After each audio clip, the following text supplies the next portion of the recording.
नमस्कार। आज की कहानी डिलीवरी का समय हो गया था। मेरी शादी होकर बस 2 ही महीने हुए थे और अचानक मेरे पेट में दर्द उठा। मेरी सास मुझे डॉक्टर के पास ले गई और चेकअप के बाद डॉक्टर ने जो कुछ बताया उसे सुनकर मुझे अपने कानों पर विश्वास ही नहीं हो रहा था। डॉक्टर ने कहा, इनकी डिलीवरी का समय आ गया है, इन्हें जल्द ही डिलीवरी रूम ले जाना पड़ेगा। मुझे तो लगा कि ये सुनकर मेरा पति मुझे तलाक दे देगा, लेकिन उसने तो मेरे हाथों में हाथ लेकर कहा, चिंता मत करो, सब कुछ ठीक होगा। मैंने एक बच्चे को जन्म दिया, पर मुझे अभी भी विश्वास नहीं हो रहा था कि ये बच्चा मेरा है, क्योंकि शादी से पहले मेरा किसी लड़के से कभी कोई रिश्ता नहीं था। मैं उस बच्चे को बिल्कुल भी अपने पास नहीं लेती थी, पर हैरानी जब होती जब मेरी सास रोते हुई मेरी माफ़ी मांगती। उनके ऐसे बर्ताव को जानने के लिए मैंने एक दिन उनके फ़ोन से अपने पति को मैसेज किया और उन्होंने जो रिप्लाई दिया उसे पढ़कर तो मैं बेहोश हो गई। मेरा नाम अंजू। मैं दिखने में बिल्कुल भी सुंदर नहीं थी। आँखों के चारों तरफ काले घेरे साफ नज़र आते थे। बाल थोड़े थोड़े सफ़ेद हो गए थे। मैं थोड़ी मोटी भी थी और एक पैर से लंगड़ाती थी। पर हैरानी इस बात की भी होती कि मेरे कमरे में जो तस्वीर थी उसमें मैं बहुत सुंदर नज़र आ रही थी। मेरी भाभी मुझसे 6 साल छोटी थी, फिर भी उनकी शादी हो गई। मुझे ऐसे चिंता में देखकर कहती, आप चिंता मत करो, एक दिन आपको भी कोई न कोई पसंद कर ही लेगा। एक दिन मैं पूजा कर रही थी, तभी भाभी दौड़ी दौड़ी आई और कहने लगी कि दीदी जल्दी से तैयार हो जाओ, आपको लड़के वाले देखने आए हैं। मैं भाभी से कहने लगी कि मुझ जैसी लड़की को कौन पसंद करेगा।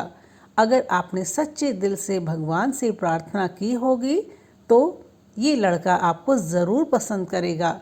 मैं तैयार होकर हॉल में आई। वहाँ देखा कि लड़का और उसकी माँ बैठे हुए थे। लड़के की माँ ने बड़े प्यार से मुझे बुलाया और अपने पास बैठाया। लड़के को देखकर लग रहा था जैसे मैंने उन्हें कहीं देखा है। मैं भगवान से प्रार्थना कर रही थी कि ये लोग मुझे पसंद कर लें, और उतने में लड़के की माँ बोली, हमें लड़की पसंद है और अगर आप लोगों को कोई दिक्कत न हो तो हम अभी अंगूठी पहनाना चाहते हैं। दोनों तरफ से हाँ हो गई और जल्दी से जल्दी शादी करने की तैयारियां शुरू हो गई। मैंने अपने घर वालों से साफ कह दिया था कि मुझे शादी धूमधाम से नहीं करनी है, क्योंकि मुझे डर था कि मैं बदसूरत होने के कारण लोग मुझ पर हंसेंगे। मेरी शादी हुई और मैं प्रतीक की पत्नी बनकर उसके घर आई। मैं बहुत खुश थी। थोड़ी देर में प्रतीक कमरे में आता है, वो भी खुश नज़र आ रहा था। उसने मेरा हाथ अपने हाथों में लिया और कहा कि पूजा, थैंक यू मेरी ज़िंदगी में आने के लिए, और गिफ्ट के तौर पर एक अंगूठी मुझे पहनाई। मुझे इन बातों पर विश्वास ही नहीं हो रहा था कि ऐसे कैसा हो सकता है। मैं इतनी बदसूरत और मोटी होने के बावजूद भी प्रतीक ने मुझे कैसे पसंद कर लिया। उस पर उसने कहा कि इंसान का मन सुंदर होना चाहिए, भारी दिखावे का कोई फ़ायदा नहीं।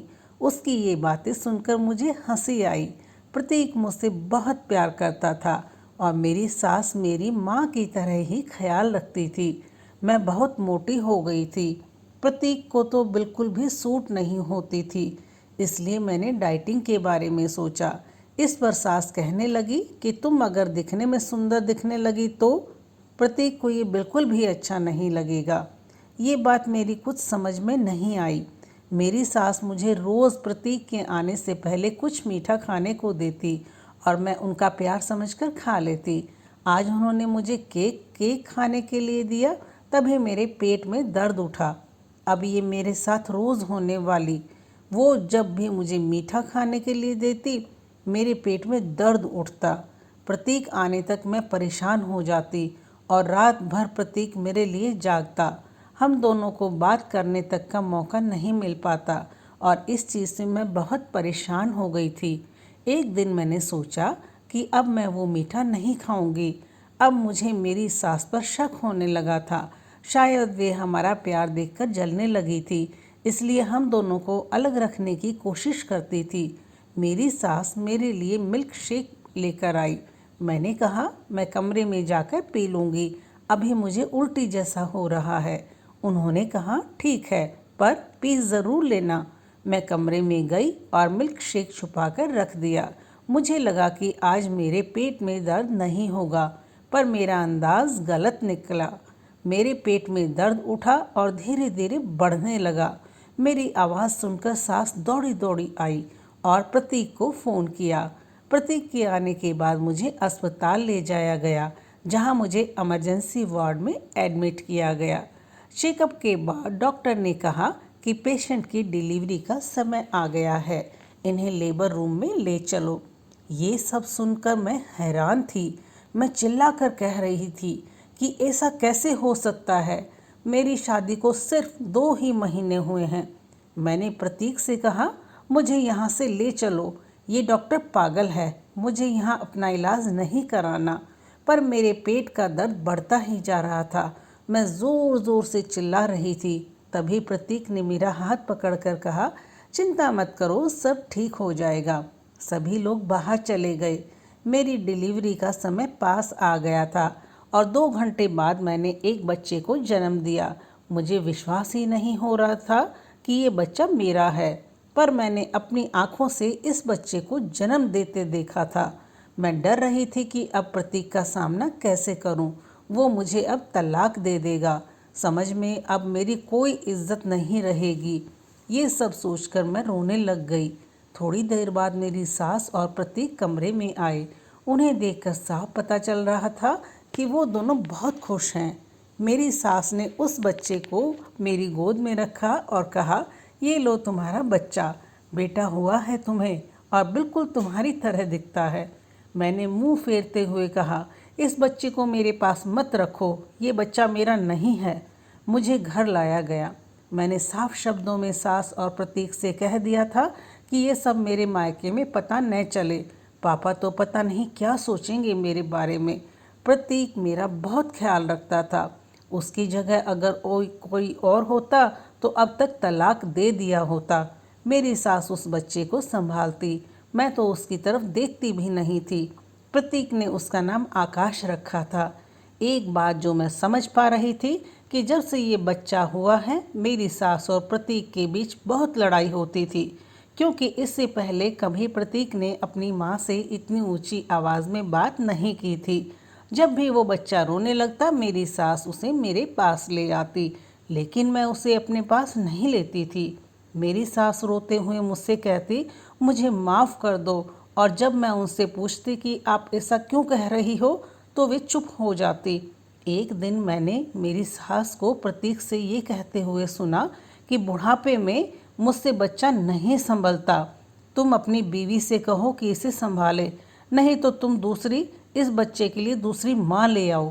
प्रतीक गुस्से में कहने लगा कि माँ ये सब तुम्हारी वजह से हुआ है, अगर तुमने ये सब नहीं किया होता तो आज ये सब नहीं हो रहा होता। ये सुनकर मेरी सास रोने लग गई। थोड़ी देर बाद प्रतीक मेरे कमरे में आया और मेरे रूप की प्रशंसा करने लगा। प्रतीक सही में मुझसे बहुत प्यार करता था। बच्चे को जन्म देने के बाद मैं सच में बहुत सुंदर लगने लगी थी। मैं खुश थी, लेकिन मुझे मेरे सास पर शक आने लगा था। मुझे लगने लगा था कि मेरी सास जो मुझे रोज़ मीठा खाने के लिए देती थी उसी की वजह से मुझे ये बच्चा हुआ, क्योंकि जब से मुझे ये बच्चा हुआ था उन्होंने मुझे मीठा देना बंद कर दिया था। प्रतीक ने अब बच्चा संभालने के लिए एक मेड रख दी थी। वो दिन भर बच्चे की देखभाल करती। एक दिन वो मुझसे बोली दीदी आपकी सास पागल है क्या? क्यों, क्या हुआ? आप जब सो रही थी तब वो आपके पैरों के पास बैठकर रो रही थी और आपसे माफ़ी मांग रही थी। मैं ये सुनकर शांत हो गई, पर मेरा शक अब और ज़्यादा गहरा हो गया था।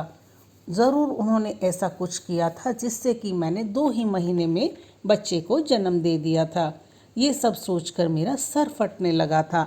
एक दिन रात में मैं पानी पीने के लिए किचन में जा रही थी, तब मैंने प्रतीक और मेरी सास को बात करते हुए सुना। प्रतीक कह रहा था कि मुझे लोगों की परवाह नहीं, मैंने दूसरी शादी की, हाँ, और मैं उससे अपनी जान से भी ज़्यादा प्यार करता हूँ। मैं उसके बिना नहीं रह सकता। प्रतीक की ये बात सुनकर मानो किसी ने खौलता हुआ तेल मेरे कानों में डाल दिया हो। मैं अपने कमरे में आकर बैठ गई। थोड़ी देर बाद प्रतीक कमरे में आया और मुझसे कहने लगा कि थोड़ी देर पहले तो तुम्हारा मूड ठीक था, अब क्या हो गया है।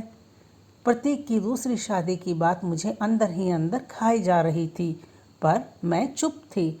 मैंने प्रतीक से नींद की गोली मांगी और मैं गोली लेकर सो गई। मैं सुबह उठी तो प्रतीक ऑफिस जा चुका था और पता नहीं क्यों मेरा सिर बहुत दर्द कर रहा था। सामने ही मुझे मेरी सास का मोबाइल पड़ा दिखा। मैंने वो फ़ोन लिया और प्रतीक को एक मैसेज किया, अंजू का क्या करना है। मेरे दिल की धड़कनें बढ़ गई थी, बहुत डर लग रहा था। उतने में प्रतीक का फ़ोन आता है। मेरे तो हाथ पैर डर के कारण कांपने लगे। मैंने बहुत हिम्मत करके फ़ोन उठाया। सामने से मेरे बिना बोले ही प्रतीक कहने लगा, माँ तुम अंजू के पीछे क्यों हाथ धोकर पड़ी हो? उसने तुम्हारा क्या बिगाड़ा है? मैंने अपनी मर्जी से उससे शादी की है। तुम्हें पता है ना, 2 साल पहले मैंने अपनी मर्जी से अंजू से लव मैरिज की थी। तुम्हारा कहना था कि मैं तुम्हारी पसंद की लड़की से शादी करूं और उसी कारण मैंने अंजू से कोर्ट मैरिज की। जब वो दुल्हन बनकर अपने घर आई, तुमने हम दोनों में गलत फहमी लाने की कोशिश की, हमें अलग करने की कोशिश की, और जब इतना करने पर भी हम अलग नहीं हुए तो तुमने अंजू के साथ इतना बड़ा हादसा करने की कोशिश की ताकि उसकी मौत हो जाए। तुम इतनी कठोर कैसे हो सकती हो माँ? कोई अपनी ही बहू के साथ, याद है उसे कितनी चोटें आई थी। डॉक्टर भी हैरान थी कि वो इतना सब कुछ होने के बावजूद बच कैसे गई, और वो कोमा में चली गई। जब तुम्हें पता चला कि वो माँ बनने वाली है, तब तुम्हें अपनी गलती का एहसास हुआ और तुमने मुझे सब सच बताया। पर कोमा से बाहर आने के बाद अंजू को पहले का कुछ याद नहीं था। उसे तो यही लग रहा था कि उसकी अभी तक शादी ही नहीं हुई है और इसलिए उसके माँ बाप उसे ले गए हैं। तुम्हें याद है जब अंजू की भाभी का फ़ोन आया था और उन्होंने कहा था कि दीदी को फिर से शादी करके ले जाओ, क्योंकि उन्हें अभी तक यही लगता है कि उनकी शादी ही नहीं हुई है और वो डिप्रेशन में जा रही हैं। तब हम अंजू के घर फिर से उसका हाथ मांगने गए थे। जब वो शादी करके घर आई तो तुम उसका बहुत ख्याल रखने लगी थी। उसकी दवाइयों की भी जिम्मेदारी तुम पर थी और तुम उसे मीठा देने के बहाने उसे समय से दवाइयाँ देती थी। और तुम अब फिर से लोगों की बातों में आ रही हो। मैंने अंजू से दूसरी बार शादी की, पर सिर्फ दिखाने के लिए, और वो बेचारी तो अभी भी इसी सदमे में है कि वो 2 महीने बाद ही बच्चे को कैसे जन्म दे सकती है, और इसी वजह से उसने अपने ही बच्चे को अपने से दूर रखा है। प्रतीक ये सब जोर जोर से बोल रहा था और मैं चक्कर खाकर वहीं गिर गई। आँख खुली तो मैं अस्पताल के बेड पर थी। मुझे पहले का सब कुछ याद आ गया था और मैंने प्रतीक से अपने बच्चे को अपनी गोद में लिया। बस इससे बड़ा सुख दुनिया में और कोई नहीं। मेरी सास ने मुझसे माफ़ी मांगी और मैंने माफ़ कर दिया। हालांकि ये इतना आसान भी नहीं था, क्योंकि इतना सब कुछ उन्हीं की वजह से हुआ था। पर शायद भगवान मुझे भी माफ़ी दे, क्योंकि जाने अनजाने में मैंने भी अपने बच्चे को खुद से दूर रखा था। तो दोस्तों, कहानी कैसी लगी ये कमेंट करके ज़रूर बताएं, और पसंद आई हो तो प्लीज़ एक लाइक ज़रूर करें। साथ ही चैनल पर पहली बार आए हैं तो सब्सक्राइब करना बिल्कुल भी ना भूलें, और कहानी देखने के लिए बहुत बहुत धन्यवाद।